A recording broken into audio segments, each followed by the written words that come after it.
Boa noite, irmãos, graça e paz, amém? Muito bom aqui estar com vocês nesses dias. Tem sido um tempo enriquecedor na minha vida, na minha casa. Temos sido amados e cuidados por você, pela família do pastor Marco, pastor Eduardo, e rever, amigos, isso é importante. Nós precisamos rever amigos, pessoas que estiveram conosco há tanto tempo, caminhamos juntos, e é muito bom chegar aqui e ver uma igreja avivada. Olha para o teu vizinho e fala assim: você está avivado, em nome de Jesus. Dá um elogio para ele, diz que ele é uma bênção. Está comigo minha família. A pastora Débora pregou aqui na sexta-feira para as mulheres. Esse auditório estava lotado de mulheres, uma bênção. Eu queria que ela ficasse de pé. A Eduarda, minha filha também, a mais velha, de 13 anos, tá bom? E a Laurinha, que está lá no Kids também. E, irmãos, nós louvamos a Deus pelo que Ele tem feito. E é bom demais vermos o que Deus tem feito em outros lugares. Eu, às vezes, vou para o norte, prego em algumas igrejas, e às vezes eu desço aqui para o sul.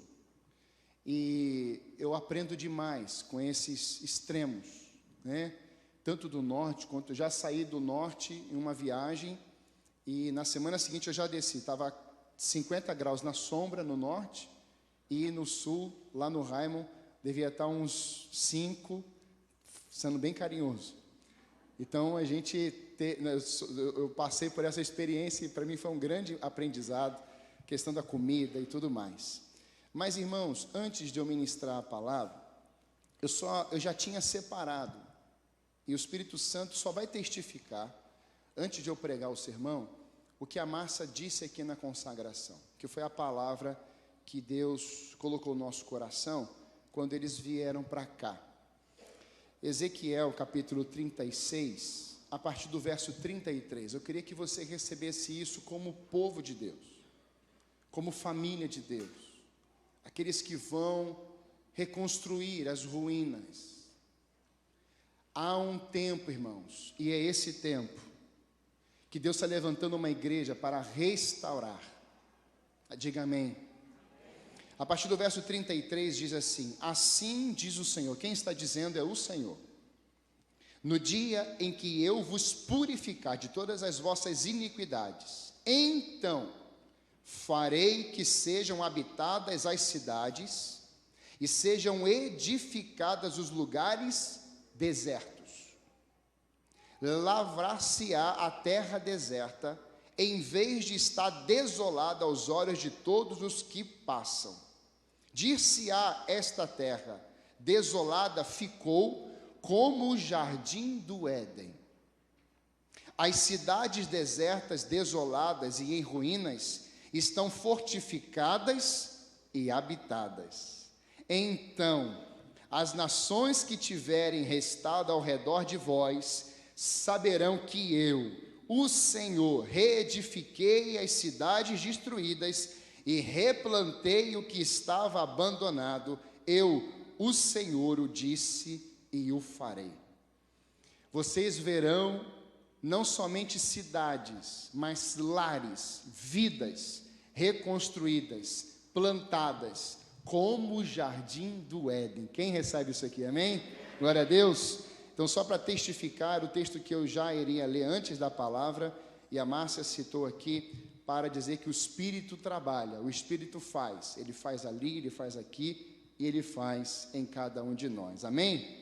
Vamos ler a Bíblia também, 2 Crônicas, queria que você abrisse comigo lá, segundo livro das Crônicas, o capítulo 31,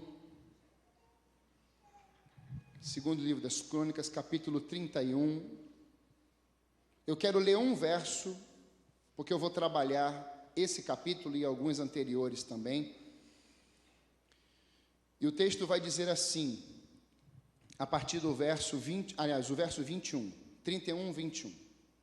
Em toda a obra que começou no serviço da casa de Deus, na lei e nos mandamentos, para buscar a seu Deus, de todo o coração o fez e prosperou. Eu queria que a gente lesse esse texto juntos. Vamos ler juntos? 1, 2, 3 e... Em toda a obra que começou no serviço da casa de Deus, na lei e nos mandamentos, para buscar o seu Deus, de todo o coração o fez e prosperou. Pai, essa é a tua palavra e nós queremos abrir os nossos corações agora, para que o Senhor venha sobre nós e derrame, Senhor Deus, sobre as nossas vidas, a verdadeira prosperidade que vem do teu coração para as nossas vidas, para que possamos revelar quem o Senhor é, por onde nós passarmos, em nome de Jesus. Amém. Diga comigo assim: avivamento na casa de Deus. Você pode falar para 3 pessoas isso aí, do seu lado e atrás de você: avivamento na casa de Deus.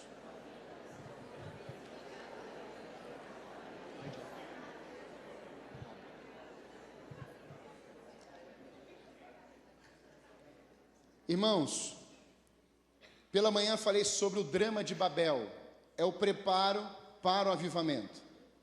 Não conseguimos experimentar avivamento sem primeiro demolirmos ou destruirmos as torres das nossas vidas. Quando nós destruímos as torres, é porque nós optamos em levantarmos altares de adoração ao Senhor, amém? E agora à noite nós vamos falar um pouquinho sobre isso. O que é que foi que o rei Ezequias fez no seu tempo, no seu contexto, aonde ele vai experimentar um tempo de avivamento naquela história que fica registrado para as nossas vidas hoje também. É interessante porque essa palavra, a última palavra do capítulo 31, prosperar ou prosperou, no hebraico ela quer dizer ter sucesso, ela quer dizer bons resultados, abundância de vida e vida plena. E às vezes nós vivemos um equívoco, porque diante de alguns quadros religiosos, e eu estou falando mais especificamente agora a igreja, você vê um contexto de falar de prosperidade apenas na questão financeira. E você vê muito sobre dinheiro, e isso traumatiza muitas pessoas, e de fato vai traumatizar mesmo, porque às vezes faz um recorte da Bíblia que só fala sobre isso. Mas a Bíblia, a palavra de Deus, ela trabalha também diversas áreas que envolvem a prosperidade de Deus, a prosperidade na alma, a prosperidade no espírito, a prosperidade na família, a prosperidade na missão de Deus. Então é muito mais do que falar simplesmente de um tempo de prosperidade financeira. É prosperidade de Deus, uma vida plena em Deus, mas para vivermos essa vida plena em Deus, nós precisamos viver os princípios, os preceitos, os valores e a lei. Foi isso que Deus disse para Josué. Deus falou isso para Salomão: se você continuar vivendo exatamente o que o seu filho viveu, dentro das leis, dos mandamentos, dos preceitos, você viverá, esse reino, ele vai ser um reino inabalável, um reino poderoso. Mas Salomão começa bem, e Salomão termina muito mal. Ele começa orando, e o templo é totalmente mexido com a Shekinah de Deus, era a consagração do templo. Deus visitou aquele lugar, a epifania de Deus se materializou naquele lugar, eles viram a glória de Deus naquele ambiente, e Salomão vivenciou tudo isso, mas no final da sua vida ele está prostrado diante dos deuses, diante de um tempo do paganismo. Então é nesse tempo, irmãos, que Deus vai trabalhar a nação de Israel. Ele vai trabalhar, inclusive as consequências vão acontecer. E quando nós falamos desse tema de prosperar, a Bíblia trabalha alguns textos sobre isso. Olha o que Provérbios, o próprio Salomão vai registrar no capítulo 28, 25. O ganancioso provoca brigas, mas quem confia no Senhor prosperará. Quem confia no Senhor aí? A Bíblia está dizendo que você vai prosperar. Viu como é que é a consequência? Mas a Bíblia também reafirma em Deuteronômio capítulo 30, 9 e 10, o Senhor, teu Deus, te dará abundância em uma parte da terra? Não, ele diz, em toda a obra das tuas mãos, no fruto do teu ventre, no fruto dos teus animais, e no fruto da tua terra, e te beneficiará, porquanto o Senhor tornará a exultar em ti, para te fazer bem, como exultou em teus pais, se deres ouvidos à voz do Senhor teu Deus, guardando os seus mandamentos e os seus estatutos, escritos nesta lei, sobre o livro dessa lei, e te converteres ao Senhor teu Deus de todo o coração e de toda a tua alma. Irmãos, há uma condição para experimentarmos a verdadeira prosperidade no Senhor: é meditarmos, é morarmos, é habitarmos na sua lei, na sua palavra, de dia e de noite. E é por isso que a vida abundante não está relacionada com o que tenho nas mãos, mas do quanto testemunho dos princípios estabelecidos por Deus em sua palavra. Alguém já disse muito bem há um tempo atrás: não é o quanto eu tenho de Deus, mas o quanto Deus tem de mim. E isso é uma verdade, porque nós dizemos assim: eu tenho tudo de Deus, agora o quanto Deus tem do nosso coração? Quais são os compartimentos que eu cedo para Deus? Todos? Uma parte? 90%? 10%? Não, Deus quer todo o seu coração. Diga-se comigo: Deus deseja todo o meu coração. Por isso, irmãos, princípios espirituais antecedem uma vida abundante, uma vida próspera e o próprio avivamento. Você pode falar isso comigo? Princípios espirituais antecedem uma vida abundante, uma vida próspera e o avivamento. Por isso, meditando nesse tema, nesse texto, nós vemos a vida do rei Ezequias. Vemos uma história de avivamento que aconteceu nos tempos antigos. O rei Ezequias, irmãos, ele foi impactado com a palavra de Deus. E ele reconheceu que algumas dessas coisas estavam indo muito mal no meio de Judá. Muitas autoridades, reis, profetas, homens de Deus, perceberam que em determinados momentos, situações aconteciam e estavam fora do plano de Deus. Outras pessoas sabiam que aquilo não fazia parte do propósito de Deus, mas permaneceram no tempo da iniquidade. E é interessante porque esse tempo aqui foi semeado, não por Ezequias, na discórdia contra Deus, mas a discórdia, a iniquidade, o orgulho, a avareza nasceu no coração do pai de Ezequias, Acais. Eu queria falar um pouquinho também sobre Acais, o pai de Ezequias, porque às vezes nós temos um discurso: eu não estou dando certo por causa dos meus antepassados, eu não consigo prosperar porque fizeram alguma coisa lá atrás, o meu pai vacilou, minha mãe errou, eu nasci num lar totalmente assim estranho. E aí você fica preso ao que os seus avós, seus tios, seus antepassados vivenciaram. Mas quando Cristo entra na sua vida, as coisas velhas passaram, eis que tudo Ele faz, tudo novo. Amém, irmãos? E Ele quer derramar da sua essência, da sua fragrância dentro do seu povo. Por isso que Paulo vai dizer que nós somos o bom cheiro de Cristo. Mas o rei Acais, irmãos, foi um rei que o cheiro não era nada bom. Você conhece alguém assim de vez em quando?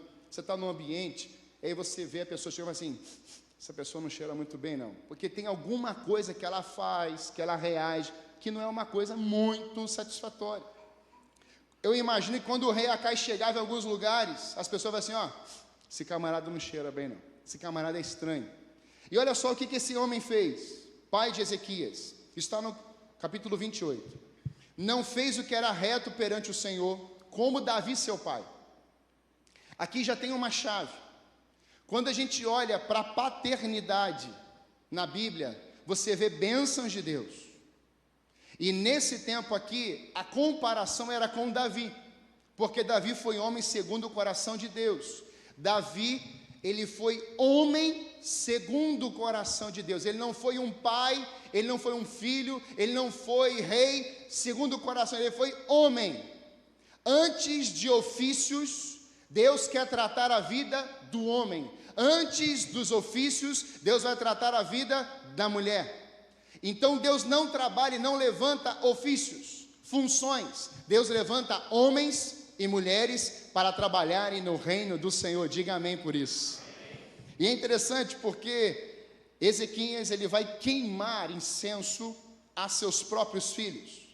Ele fez diversas coisas erradas perante o Senhor. Ele vai cultuar imagens de Baalins, outros deuses. E é nesse tempo, irmãos, que o Senhor humilha Judá por causa de Acais. Assim, nesse tempo, a nação fica pobre, miserável. Foram entregues aos sírios. E um novo governo vai dominar agora a nação. Eu tenho recebido, já recebemos, na verdade, quase 25 venezuelanos na nossa igreja. Nosso tempo de leitura da palavra já precisou colocar português e espanhol. E um dia nós fizemos uma canção em espanhol para eles, e foi uma choradeira. Batizamos recentemente ali na igreja uma família inteira de venezuelanos. Irmãos, pensa num povo abençoado, é o povo venezuelano. Diga amém. Eles chegaram, e no dia 31 de dezembro, eu estava para almoçar já com a minha família, e fui para a rua, não sei por que me deu naquele dia, foi obra de Deus. Eu estou andando e de repente eu chego para fora da minha casa e eu pego o telefone e eu mando uma mensagem para um desse venezuelano, que nós adotamos como família praticamente. Eu falei assim: meu amado, você está morando aonde? Ele falou assim: pastor, consegui uma casinha, eu estou morando aqui. Quando eu coloquei no GPS, deu 3 minutos a pé da minha casa. Eu falei assim: tem um mistério aí, não é possível. E eu fui andando, eu mandei mensagem para a Débora assim: meu amor, eu estou indo ali na casa do casal, os venezuelanos, e vão almoçando, e eu já volto. Quando eu cheguei na casa deles, pastor Marco, massa, não tinha cama, não tinha comida, não tinha nenhum móvel, não tinha geladeira, o fogão, só uma boca funcionava, e os alimentos que ainda tinham, que estavam em sacos, estavam no chão, assim, o pouco que tinha. Eu sentei e fiz como Neemias, sentei e chorei. Eu pensei: eu não acredito no que eu estou vendo. 3 minutos da minha casa. E eu perguntei: vocês já almoçaram hoje? 31 de dezembro. Eu disse: não, nós não almoçamos. Peguei os 4, botei no carro e fomos para uma panificadora, que serve almoço também, e ali começamos a almoçar. E eu estou vendo a filha e o filho tirando foto. E eu estou assim: estou tirando foto para eles, né? Então, não, eles estavam tirando foto e mandando para os parentes da Venezuela. Para os parentes, para os amigos. E o pai, o sacerdote, tirou a foto comigo. Eu gosto de brincar com a língua assim, né? Pastor, vou tirar uma foto, e fala, glória a Deus, glória a Deus, glória a Deus. E aquela coisa ali, e eu estou impactado com a vida deles, e eles estão assim, impactados com o que está acontecendo. Eu falei assim: tem uma coisa para acontecer aqui. Deus está trazendo esses venezuelanos para melhorar as nossas vidas. E eu falei assim: vocês vieram para cá, não foi refugiado, não foi abandonado, vocês chegaram a esse lugar para me melhorar, para trabalhar na minha vida, para trabalhar na minha família, para sermos uma família cheia do poder de Deus, juntos, como nações. E eu creio em nome de Jesus que Deus vai restaurar a vida de vocês. Irmãos, essas famílias começaram a andar na caminhada, servem ao Senhor, são pessoas que estão no bazar, servindo, trabalhando, fazendo tantas coisas. Hoje, esse sacerdote está trabalhando, realizando vários serviços na nossa própria igreja, sua vida, aleluia. Nós podemos olhar para isso, irmãos, e vermos que Acais foi um fracasso como pai e como rei. É interessante porque ele morre e ele não foi enterrado junto com os reis de Israel. Isso era uma vergonha. Tem gente que até quando morre, dá trabalho. Uma historinha. Certa vez, morreu uma pessoa, e as pessoas vinham até a frente, pegavam o microfone e falavam assim: grande homem de Deus, grande homem de Deus, que homem de Deus. A viúva com a filha estava no banco da frente. Vai lá ver mesmo se é o teu pai que está naquele caixão, porque o homem aprontou tanto, que as pessoas estavam elogiando, e ela não entendia o que estava acontecendo. E quando a gente olha para um contexto desse, nós começamos a perceber, irmãos, que Acais vivenciou isso, só que Ezequias já estava vivo, e ele vai reinar com 25 anos, ele vai assumir o trono com 25 anos no seu lugar. E eu sempre me pergunto, o que Ezequias ouvia nas ruas, nos vilarejos? Ah lá o filho de Acais, o pai dele foi horrível, O pai dele não serviu, o pai dele fracassou, o pai dele fez isso, o pai dele fez aquilo. Você imagina Ezequias ouvindo isso na trajetória da sua adolescência e juventude, e agora Ezequias chega no trono, e eu fico encantado, porque alguma coisa entrou no coração de Ezequias, que não permitiu com que essas falas, com que essas mensagens desagradáveis dominassem o coração de Ezequias, e ele vai começar a reinar, e é poderoso, porque Ezequias, ele antes de fazer qualquer coisa, porque ele tinha muitas demandas, Ezequias, ele precisava restaurar o exército de Israel, não tinha mais exército, no tempo do seu pai foi tudo destruído, não tinha mais construções, tudo foi destruído, no tempo do rei Acais, muitas perdas, a falência se instalou na nação. Então você imagina agora um jovem de 25 anos, totalmente cheio de Deus, sabendo que tem uma nação para reconstruir e trazer novamente o culto de adoração a Deus, sabendo que tem inúmeras demandas, tantos serviços. E qual é a vontade que dá? É de começar a fazer as coisas, organizar culto, horário, turno de oração, vamos fazer ministério, vamos fazer célula, vamos fazer um monte de coisa. Mas Ezequias não foi fazer um monte de coisa. E aqui está a primeira coisa que eu quero deixar com você, se você deseja viver um tempo de avivamento. Diga assim: eu desejo viver um tempo de avivamento. A primeira coisa que Ezequias me mostra é: se nós quisermos viver um avivamento na casa do Senhor, precisamos voltar urgentemente para o Senhor. Em Joel vai dizer isso: voltem-se para mim de todo o coração, com choro, lamento e jejum. Não voltem-se para os programas, para os eventos, para as atividades, mas primeiramente vocês vão se voltar para mim. O Senhor é o Deus Todo-Poderoso. E isso está registrado aqui, irmãos, no verso 2, 10 e 11. Fez ele o que era reto perante o Senhor, segundo tudo quanto fizera Davi, seu pai. Agora estou resolvido a fazer aliança com o Senhor, Deus de Israel, para que se desvie de nós o ardor da sua ira. Filhos meus, não sejais negligentes, pois o Senhor vos escolheu para estardes diante dele, para o servirdes, para serdes seus ministros e queimardes incenso. Irmãos, Ezequias, antes de resolver demandas, ele restaurou primeiro a intimidade, o relacionamento com Deus. O relacionamento com Deus precisa ser fundamentado principalmente na nossa vida através da presença do nosso Deus. Precisa ser o fundamento principal na nossa casa, e Deus precisa ser o primeiro na nossa vida. E talvez a pergunta hoje é: qual área da sua vida está tão difícil? Qual área da sua vida está tão desafiadora? Porque no tempo que Ezequias assume era muito desafiador. Então a primeira coisa que eu entendo é que se você se voltar urgentemente para o Senhor, você priorizou primeiro a prioridade, que é o Senhor. Então, se há uma área difícil na sua vida, há uma área difícil na sua casa, há uma área difícil na sua empresa, há uma área difícil nos seus negócios, primeiramente, coloque o Senhor lá. Não queira resolver as demandas de qualquer jeito. Irmãos, no tempo de Neemias, nós temos as muralhas destruídas, nós temos o templo destruído, temos tudo destruído. Quando Neemias ouviu aquela mensagem, ele não executou nenhuma obra, ele simplesmente sentou, chorou e jejuou. Nesses dias, irmãos, antes de começarmos a resolver as coisas com os nossos braços, nós precisamos usar primeiro os braços do nosso Deus poderoso. E eu só conquisto autoridade quando eu mergulho na presença, no secreto do meu Deus. Meu pai sempre me ensinou isso: meu filho, não queira vencer os desafios na força do seu braço, busque os braços de Deus, primeiro o Senhor, e depois Deus te dá direcionamentos, instruções. Não existe lugar difícil para Deus, existe lugar que Deus não é adorado ou convidado. Irmãos, hoje, lugares difíceis vão existir e existem em diversos lugares, regiões, mas eu quero que você entenda onde que Deus está naquela região.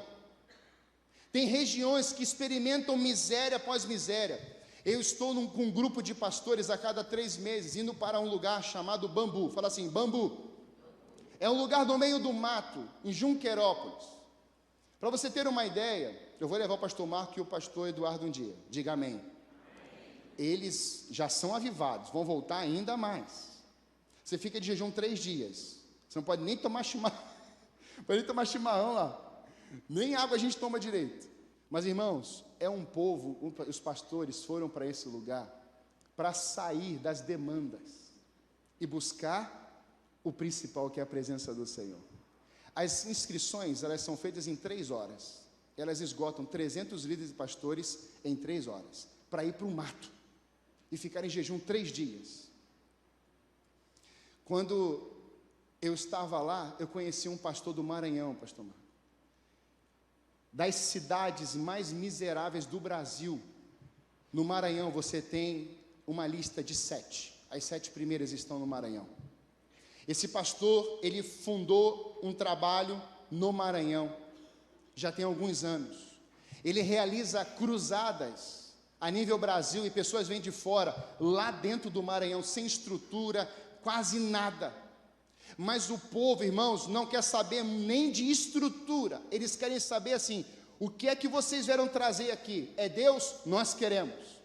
Então ele começa com o movimento convidando as pessoas das aldeias, dos vilarejos, as cidades. Eles colocam uma barraca, eles começam a cantar e a adorar e a multidão vai chegando. A primeira noite que eles fizeram tinham 1000 pessoas.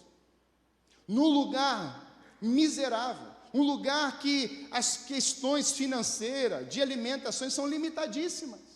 Só que quando aquele povo experimentou a presença de Deus, aquele lugar começou a frutificar, aquele lugar começou a gerar alimentos do solo. E sabe o que isso acontece, irmãos? Por que acontece? Porque isso é um sinal claro da presença de Deus naquele lugar. Aquele lugar foi invocado, a presença, a manifestação, a honra que foi dada a Deus, porque eles priorizaram primeiro o coração de Deus. Isso aconteceu na Guatemala anos atrás.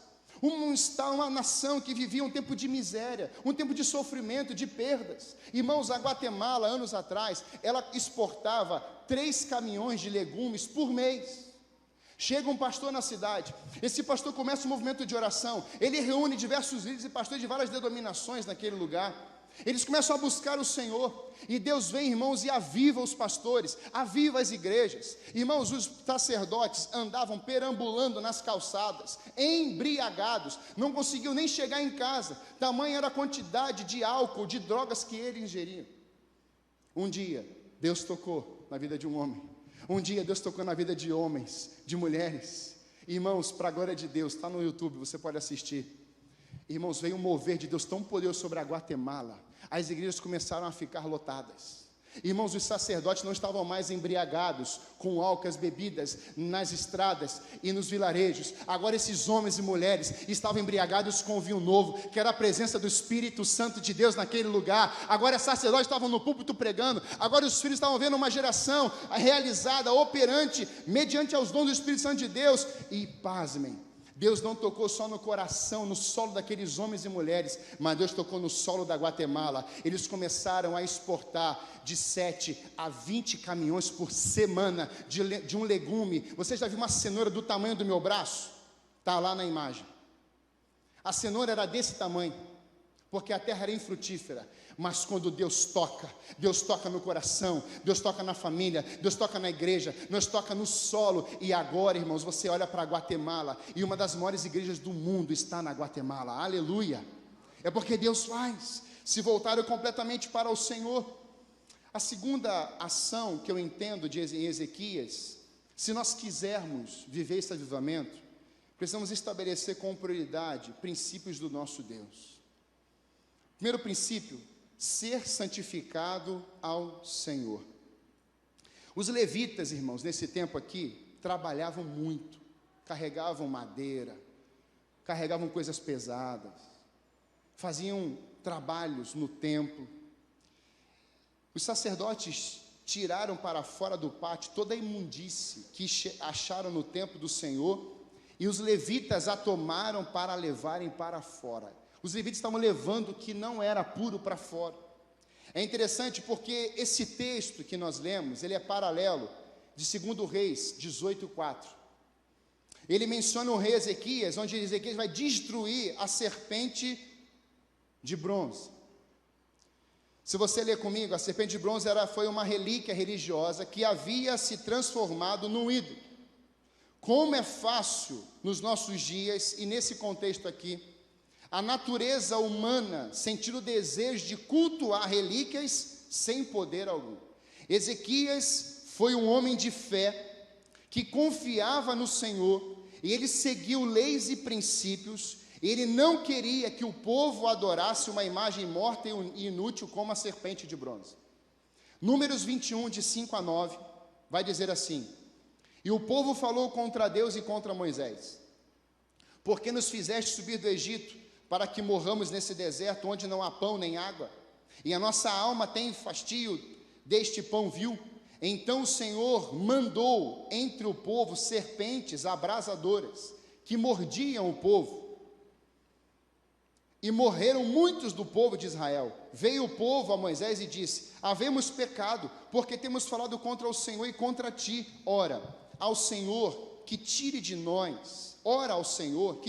nós as serpentes. Então Moisés orou pelo povo. Disse o Senhor a Moisés: Faz uma serpente abrasadora, põe sobre uma haste, e será que todo mordido que a mirar viverá.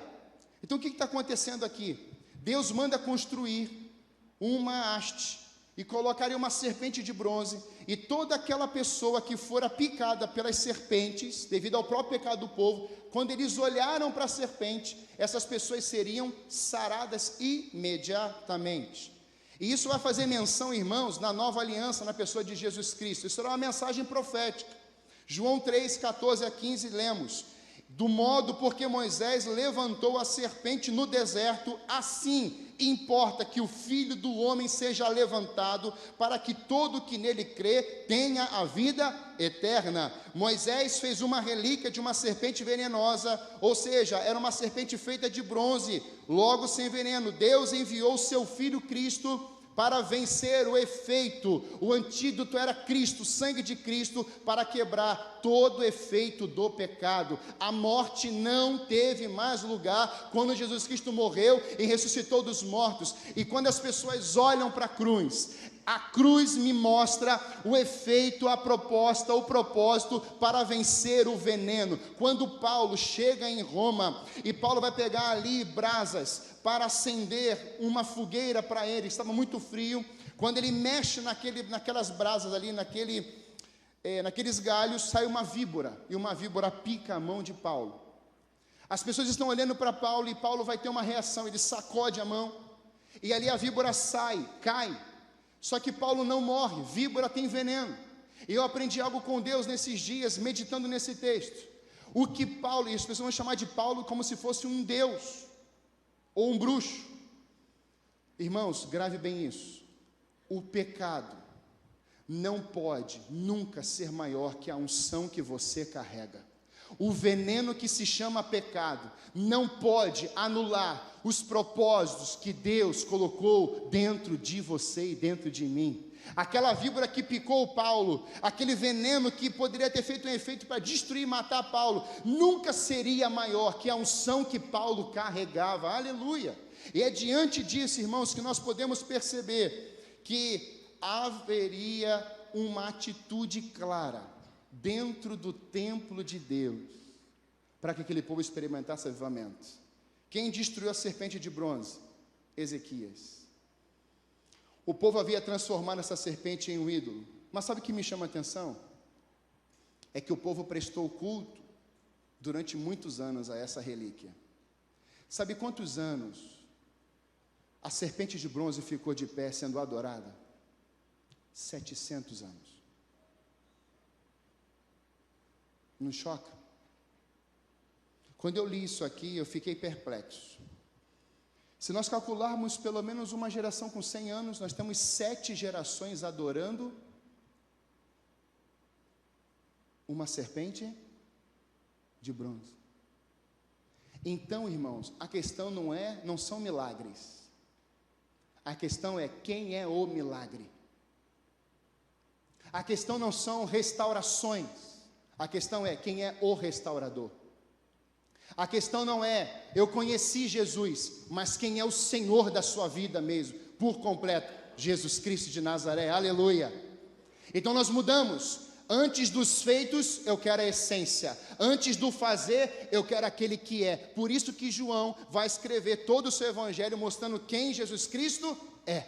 Eu sou a cura, eu sou a ressurreição, eu sou a vida, eu sou o caminho, eu sou a verdade, eu sou o Todo-Poderoso, e o nome dele é Jesus Cristo de Nazaré, aleluia. Isso precisa mexer conosco, porque agora o avivamento estaria para chegar, porque Ezequias decidiu destronar uma serpente de bronze, que antes era para cura, mas o povo começou a adorar, e isso estava vinculado à ausência da presença de Deus. Sabe, irmãos, eu olho para tudo isso, eu percebo que a santidade precisa ser uma marca da igreja nos nossos dias. A segunda ação do princípio é preste culto ao Senhor. Irmãos, como é importante a gente olhar para esse texto e vermos como essas vidas prestaram cultos a Deus. Culto prestado pelos levitas, culto prestado pelos sacerdotes, culto prestado pelo povo. Todos, irmãos, estavam prestando culto. E o que é prestar culto? É onde você estiver. Aonde você for, como eu falei pela manhã, é você construir um altar de adoração, de intercessão, de clamor, direcionado a Deus. Lá na sua empresa, preste culto. Eu estou trabalhando numa escola, uma vez por semana. E nos primeiros 2 meses eu entrei numa crise, porque eu falei assim, Senhor, eu não sei o que eu estou fazendo aqui. Atendia alguns casos, são 1000 alunos. Eu falei assim, Senhor, me usa, me dá um sinal claro de que o Senhor me trouxe para esse lugar. Ele falou assim, você até agora não fez um devocional com esse povo?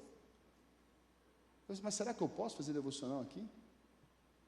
E fui conversar com a dona, com as coordenadoras, pode. Eu disse, meu Deus. Lancei um desafio nos grupos, aliás, mandaram a mensagem para mim. Tinham 12 pessoas, melhor dizendo, os 12 estavam lá. E nós começamos a orar, e esse movimento já está se espalhando pela escola, e nós estamos já em 3 turnos de devocionais. Vidas estão entregando a vida a Jesus, lá dentro das escolas. A minha filha, há uns anos atrás, ela implementou o intervalo vida, nessa mesma escola. E pensa num desafio que é você fazer o intervalo vida dentro de uma escola, uma adolescente.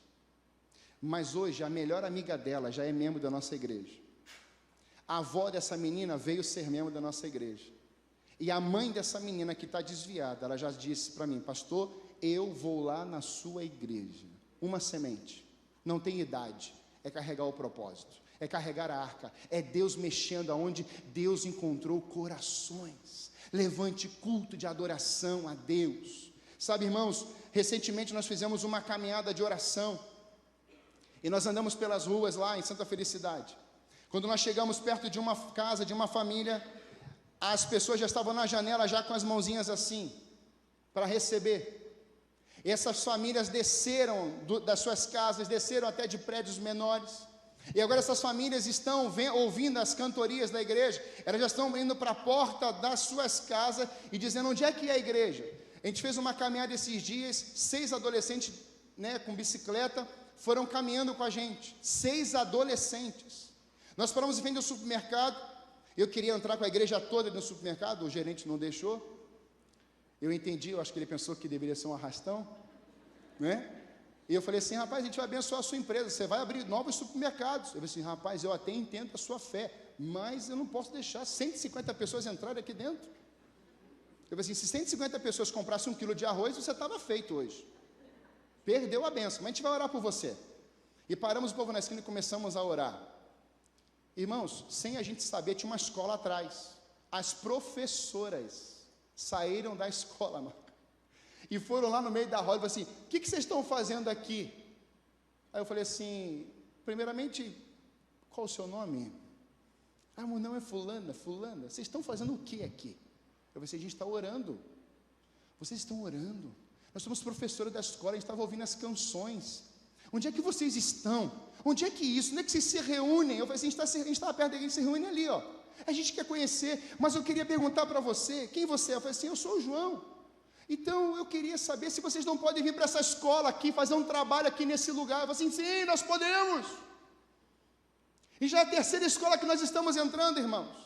Porque ou a igreja entra nesses lugares, ou alguém vai entrar lá e vai começar a colocar ideologia, e vai começar a colocar coisas na cabeça dos nossos filhos. E nós temos que ter uma autoridade espiritual, nós temos que ter uma força, um ímpeto, uma ousadia de chegarmos nesses lugares e começarmos a falar de Jesus Cristo. Ele resolve, Ele conserta vidas, Ele restaura relacionamentos, Ele conserta casamentos. E hoje nós podemos ver famílias prostradas ao pé do piscina, porque nós montamos um culto de adoração a Deus naquele lugar.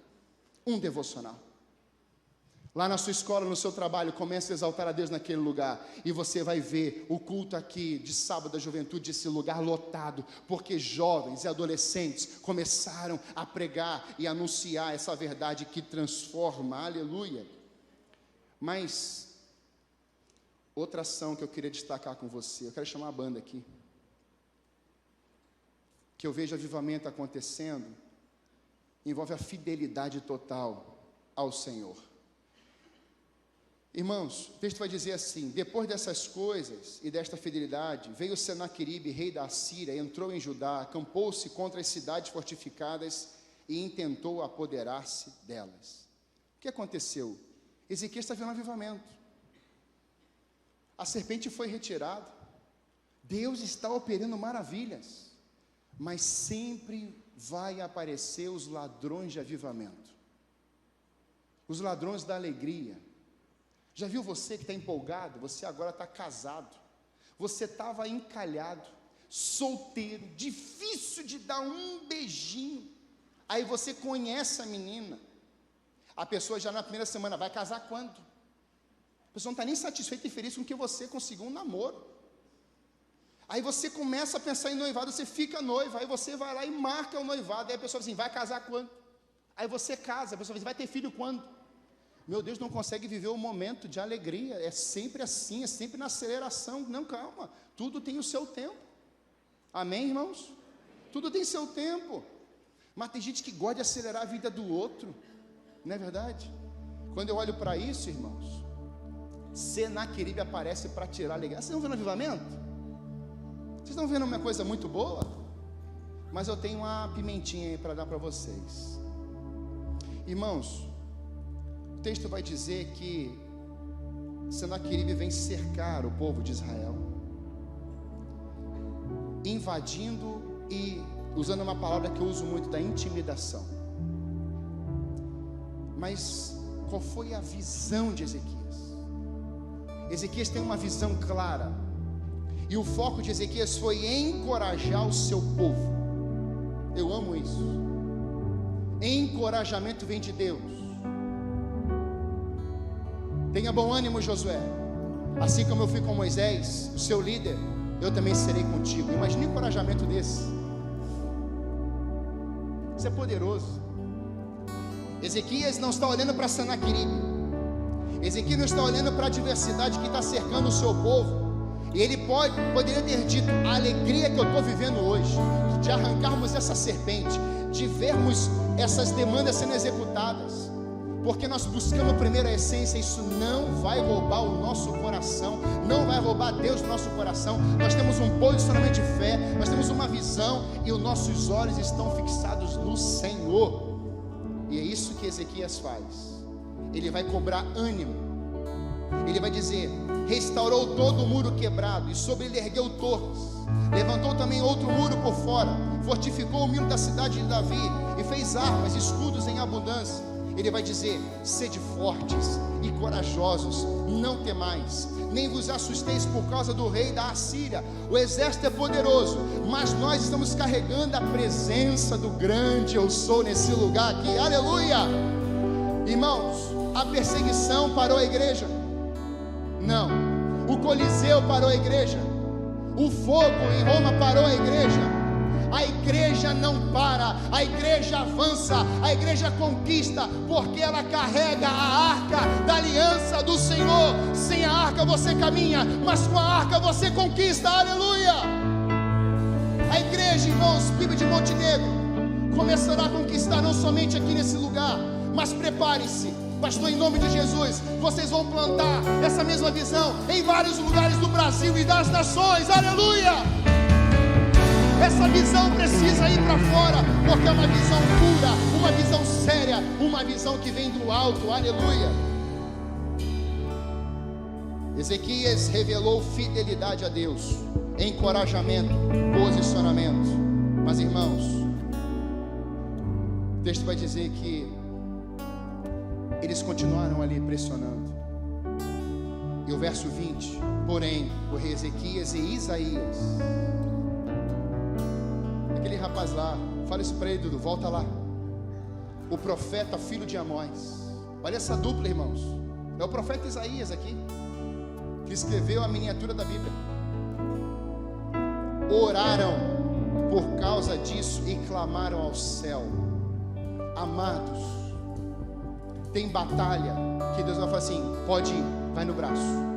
Mas tem batalha que o joelho resolve, porque você ativou o braço do Senhor. Eu poderia contar algumas histórias assim. Quando Ezequias, o rei e o profeta, irmãos, quem é que tem mensagem para o rei? O profeta. Quem é que tem mensagem para os governantes hoje do Brasil? A igreja. Quem é que tem mensagem do alto para os incrédulos? A igreja carrega essa mensagem. Então, queridos e amados, nunca será o governo que vai colocar ordem aqui. Sempre será o povo de Deus carregando a ordem e colocando ordem no caos que está lá fora. A ordem está aqui dentro do povo de Deus. Então não pense que nenhum governo tem mensagem para a igreja, e não tem mesmo. Mas a igreja tem mensagem para essas pessoas. A igreja tem um recado do céu, e qualquer pessoa, cedo ou tarde, ela terá que se dobrar diante de Deus. Haverá um dia que nós veremos os pés do Senhor nas nuvens, e todo joelho se dobrará, toda língua confessará que Jesus Cristo é o Senhor, para a glória de Deus Pai. Então hoje alguns não se dobram, mas haverá um dia que eles terão que se dobrar. Qual foi a resposta de Deus para a oração de Ezequias e Isaías? Então o Senhor enviou um anjo. Olha aí, músicos, olha que bênção isso aqui. Então o Senhor enviou um anjo que destruiu, verso 21, filhinha, 32, 21, que destruiu, diga comigo assim, Deus enviou um anjo que destruiu todos os homens valentes, os chefes, os príncipes do arraial do rei da Assíria.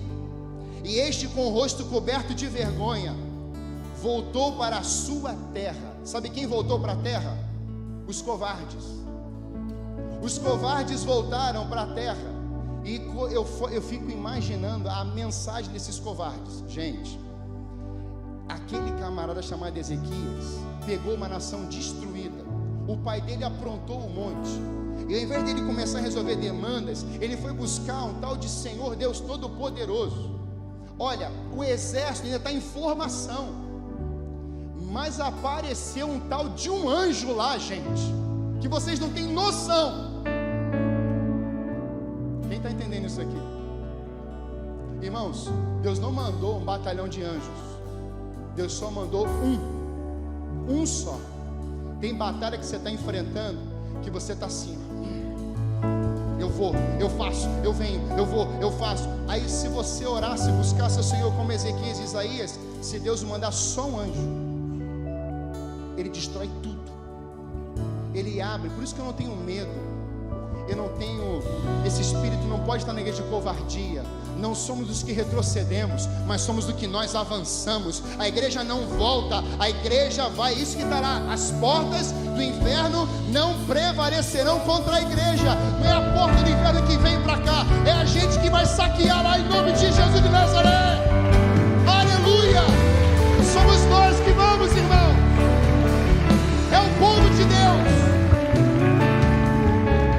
Deus enviou somente um anjo.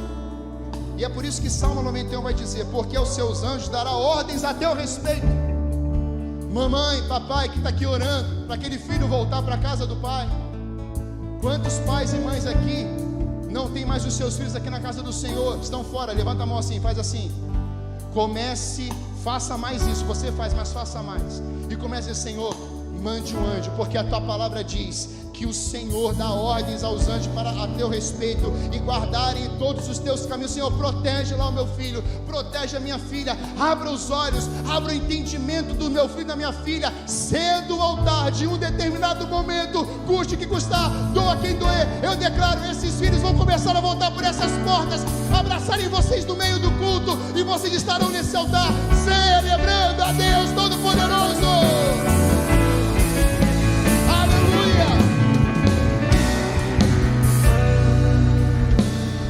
O rei Ezequias permaneceu fiel e Deus enviou apenas esse anjo. Mas para eu encerrar, eu amo anjo, mas eu não prefiro anjo do que a presença. Eu estava lendo esse texto e eu falei assim: Senhor,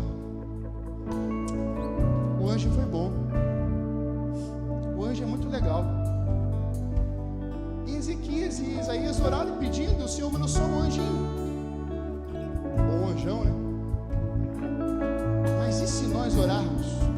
Coloca para mim, Isaías, uma palavra de Deus. Moisés, vai, pode ir.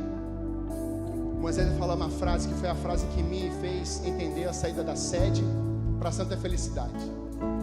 Eu falei assim: Senhor, não, você vai, eu vou te abençoar, eu vou prosperar, eu vou fazer tantas coisas maravilhosas, não vai faltar nada para você. Deus está falando para Moisés. Moisés falou assim: Senhor, tudo isso é bom, mas se a tua presença não for comigo, não me envie. Eu não quero que o Senhor me mande anjo, eu não quero que o Senhor me envie lá e coloque um anjo lá, eu não quero que o Senhor coloque um batalhão. Eu prefiro trocar todos os anjos do céu, mas eu não abro mão da tua presença. Sabe quem fez essa oração? Davi. Uma coisa eu peço ao Senhor: que eu nunca saia da tua presença. Irmãos, não tem coisa melhor do que você experimentar a glória de Deus em um ambiente. Anjo é bom, mas a presença não se compara. E foi a presença de Deus que se revelou naquele lugar, e a história de Israel nunca mais foi a mesma. Nessa noite eu queria fazer essa oração aqui para nós. Eu não sou, longe de mim ser Isaías, o pastor Marco Isaías, ou ser Ezequias e o Ezequias. Não, é o Marco e é o João. São dois homens que têm simplesmente falado da palavra de Deus. Mas o que esse texto diz, a gente pode ler junto. Queria que você ficasse de pé, por favor. Porque essa declaração Deus colocou no coração de Isaías. E às vezes a gente fala assim: foi Isaías que disse. Não, foi Deus que disse e falou para Isaías escrever. Foi Deus que disse. Se a gente dá crédito para Isaías, então foi Deus que falou. Olha só o que foi que Deus mandou Isaías: ó, se fendesses os céus. Vamos ler junto? 1, 2, 3 e... ó, se fendesses os céus e descesses, se os montes tremessem na tua presença, como quando fogo inflama os gravetos, como quando faz ferver as águas, para fazeres notório o seu nome aos teus adversários, de sorte que as nações tremessem na tua presença. Quando fizerdes coisas terríveis que não esperávamos, descestes, e os montes tremeram à tua presença. Irmãos, quando Deus desce, o tremor vem, as estruturas são sacudidas, e aonde havia um tempo tão frio, o fogo de Deus é instalado, o aquecimento de Deus vem. Feche seus olhos, por favor. Nessa noite Eu creio que Deus quer destruir as torres dos nossos corações, mas Ele quer também arrancar as serpentes de bronze dos nossos corações, e Ele também deseja derramar avivamento sobre a casa dele. Com seus olhos fechados, eu queria que você ouvisse isso. Uma mulher,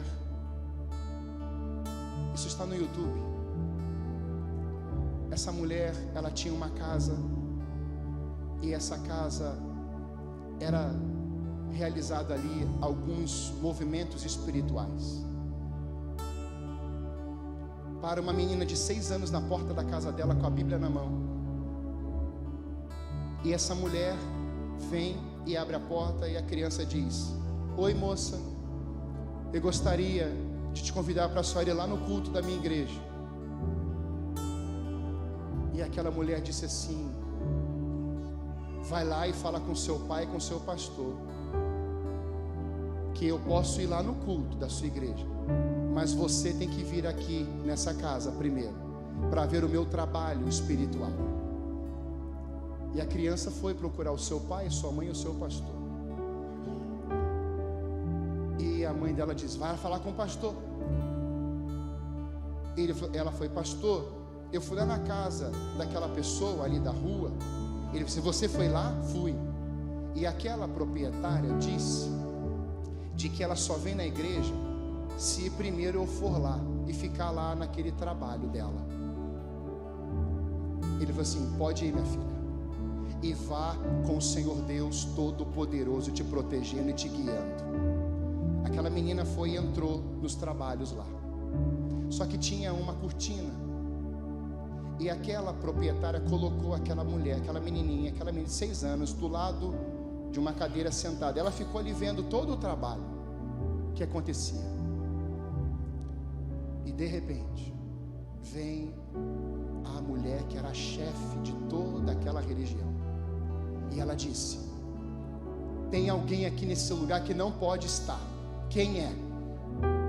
E essa mulher que abriu a casa para a criança disse: mas por quê? Não, tem alguém diferente aqui.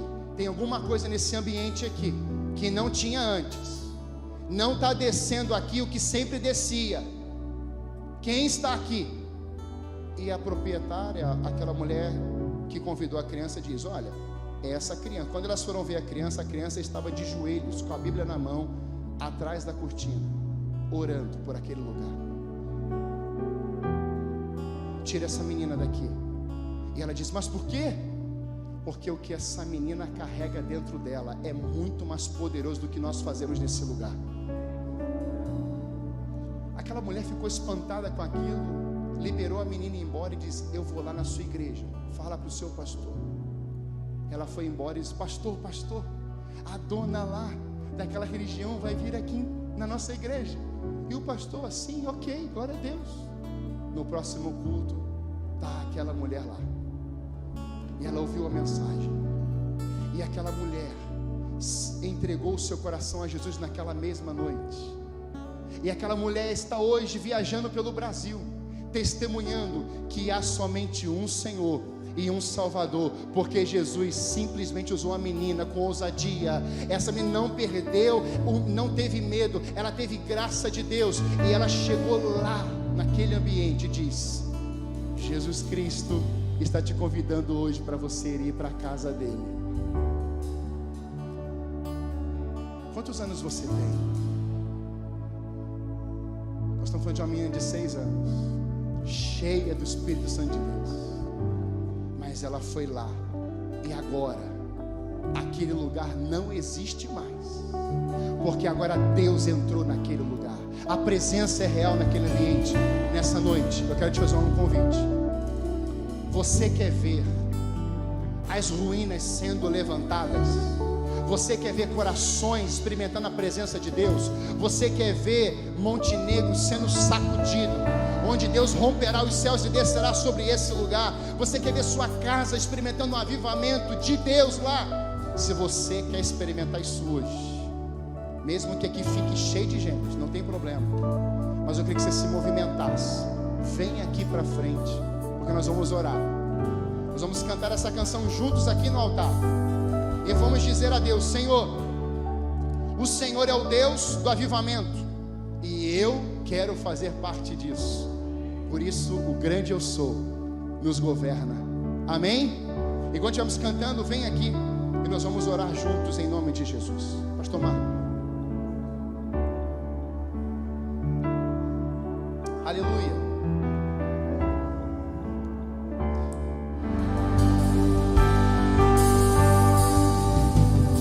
Senhor nosso Deus, nós cremos que o Senhor está no meio de nós. Nós clamamos ao Senhor nessa noite: enche-nos, Senhor, com o Teu Espírito Santo. Desperta os dons da Tua igreja. Nos dê ousadia, Senhor, coragem, unção, poder, autoridade. Porque quando sairmos dessa porta para fora, não sairemos sozinhos. O Senhor está conosco. E não há impossíveis para Ti, Senhor. Portanto, Pai, venha sobre nós e faça da nossa vida, Senhor, o que o Senhor quiser. Mas nós concordamos: o reino de Deus já chegou sobre Monte Negro, em nome de Jesus. Senhor, muito obrigado. Nós sabemos, Senhor, que não existe avivamento sem abibliamento. Nós precisamos voltar a amar a Tua palavra, amar a Tua presença, sermos obedientes ao Senhor. Nós sabemos que os resultados não dependem de nós. Precisamos somente obedecer. Os resultados vêm do Todo-Poderoso que está no meio de nós. Por isso, Pai, tira do nosso coração todo medo e insegurança, e toda preocupação do como vai ser, porque só importa adorar ao Senhor e confiar no mover sobrenatural do nosso Deus. Amém? Irmãos, o pastor João pregou a maior verdade, mas vocês sabem como é que o rei Ezequias terminou? Ele terminou mal. Ele foi o pior pai da Bíblia. Manassés, o seu filho, foi o pior rei de Israel. A vida de um cristão não é feita de momentos. Ezequias teve o seu momento, mas depois ele estragou tudo. Deus deu uma segunda chance para ele, mais 15 anos de vida ele jogou na lata do lixo. Não adianta a gente viver de um momento. Nós precisamos viver todos os dias na presença do Senhor. Ezequias viu o poder de Deus. Ezequias orou junto com Isaías. Um anjo veio e matou 180 mil soldados. Mas depois ele se tornou um homem fraco, superficial, frágil, e abandonou a sua família. A vida cristã, ela precisa ser constante. Débora falou isso no momento de dedicação de manhã: constância, perseverança. O que o pastor João hoje pregou é uma verdade que deve ser cultivada todos os dias da nossa vida. Avivamento não é emoção. Avivamento é quebrantamento, é lágrimas, é confissão de pecados. Ou nós confessamos os nossos pecados e mudamos a nossa vida, ou nós só viveremos o avivamento da lata vazia. Muito barulho, pouco resultado. Então continue firme. Eu creio em cada palavra que esse homem de Deus pregou, e eu tomo posse de todas essas palavras para a minha vida. E eu estou orando. Deus está mandando lá o Tiago e a Júlia para cá, que vão ser o líder dos adolescentes. Irmãos, essas escolas serão impactadas pelos nossos jovens e adolescentes, em nome de Jesus. Queremos ser essa igreja relevante. O pastor Eduardo está fazendo um excelente trabalho com os jovens. A igreja está avançando. Nós vamos avançar, mas não é o avanço com os pastores.